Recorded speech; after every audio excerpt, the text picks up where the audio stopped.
This is the story of Puss in Boots. Once upon a time, there was a miller with 3 sons. He gave his first son the mill, gave his second son his horse, and he gave his third son, Jack, his cat Puss. Jack could not help thinking that he had been treated shabbily. "My brothers will be able to earn an honest livelihood," he sighed. "But as for me, though Puss may feed himself by catching mice, I shall certainly go hungry." The cat, who had overheard his young master, jumped upon his shoulder and began to speak. "Dear master," said he, "do not grieve. I am not as useless as you think me, and will undertake to make your fortune for you, if only you will buy me a pair of boots and give me that old bag." Now Jack had very little money to spare, but knowing Puss to be a faithful old friend, he made up his mind to trust him, and so spent all he possessed upon a smart pair of boots made of buff-colored leather. They fitted perfectly, so Puss put them on, took the old bag which his master gave him, and trotted off to a meadow in which many rabbits lived. Puss placed carrots into the bag, he laid it upon the ground, hid himself, and waited. Then 2 foolish little rabbits, sniffing the food, ran straight into the bag. The clever cat drew the strings and caught him. Slinging the bag over his shoulder, he hastened off to the palace, where he asked to speak to the king.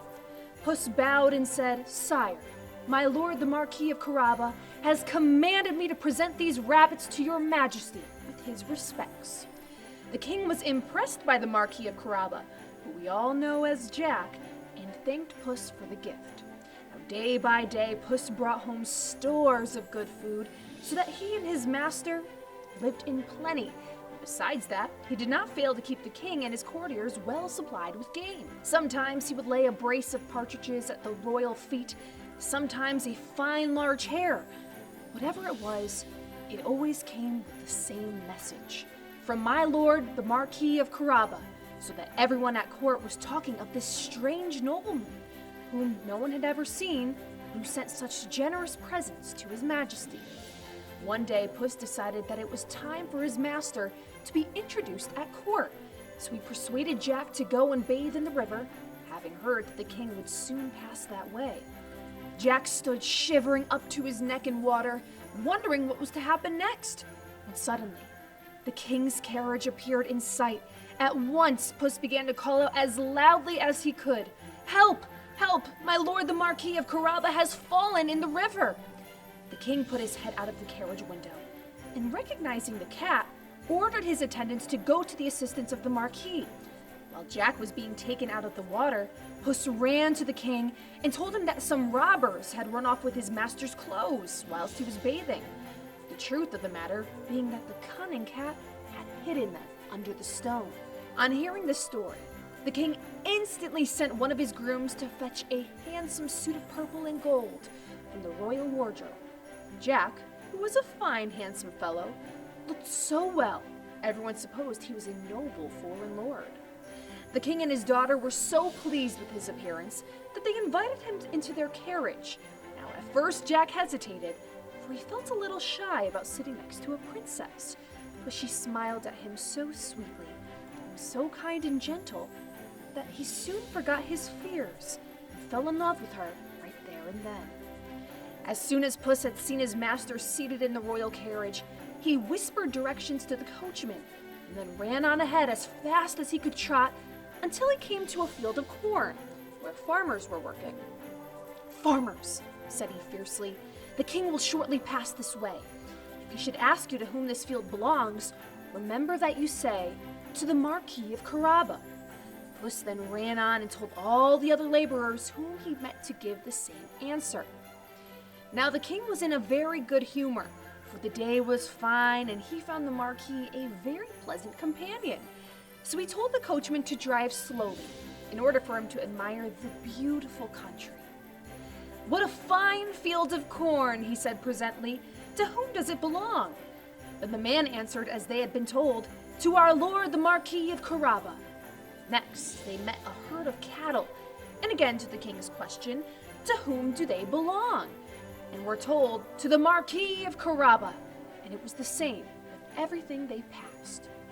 The Marquis listened with the greatest astonishment and thought what a very wonderful cat his dear Puss was.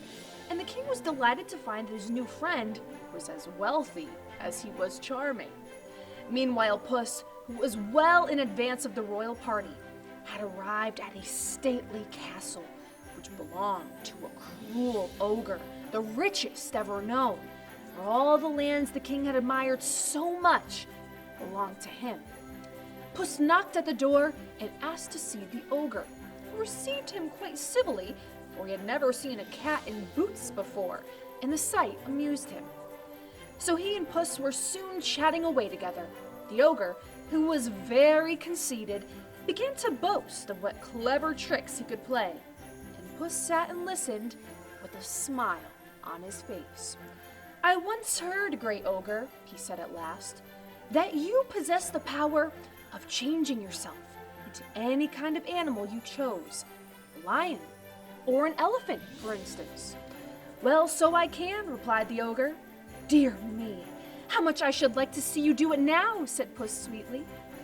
The ogre was only too pleased to find a chance of showing how very clever he was, so he promised to transform himself into any animal Puss might mention.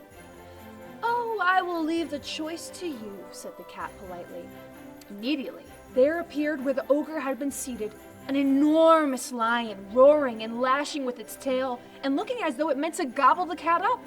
Puss was very much frightened, and jumping to the window, there he sat, refusing to come down until the ogre changed himself into his natural form. Then Puss ventured back into the room and began to compliment the ogre on his cleverness. "Of course, it was all very wonderful," he said, "but it would be more wonderful still if you, who are so great and fierce, could transform yourself into some timid little creature, such as a mouse. That, I suppose, would be quite impossible?" "Not at all," said the vain ogre. "One is quite as easy to me as the other, as I will show you." And in a moment, a little brown mouse was frisking all over the floor, whilst the ogre had vanished. "Now or never," said Puss, and with a spring, he seized the mouse and gobbled it up as fast as he could. So now the cat had a splendid castle, which he knew to be full of heaped-up treasures. At his command, and ordering a magnificent feast to be prepared, he took up his station at the castle gates to welcome his master and the royal party. As soon as the castle appeared in sight, the king inquired whose it was. "For," said he, "I have never seen a finer castle." Then Puss, bowing low, threw over the castle gates and cried, "May it please your majesty to alight and enter the home of the most noble Marquis of Carrabba." Full of surprise, the king turned to the Marquis. "Is this splendid castle indeed yours?" he asked. "Not even our own place is more beautiful, and doubtless it is as splendid within as without." Puss then helped his majesty down and showed him into the castle.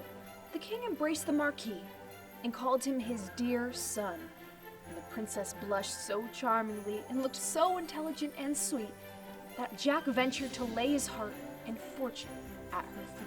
And so the miller's son married the king's daughter, and there were great rejoicings throughout the land. On the evening of the wedding day, a great ball was given, to which princess and noblemen from far and near were invited. Puss opened the ball, wearing for the occasion a pair of boots, made of the finest leather, with gold tassels and scarlet heels.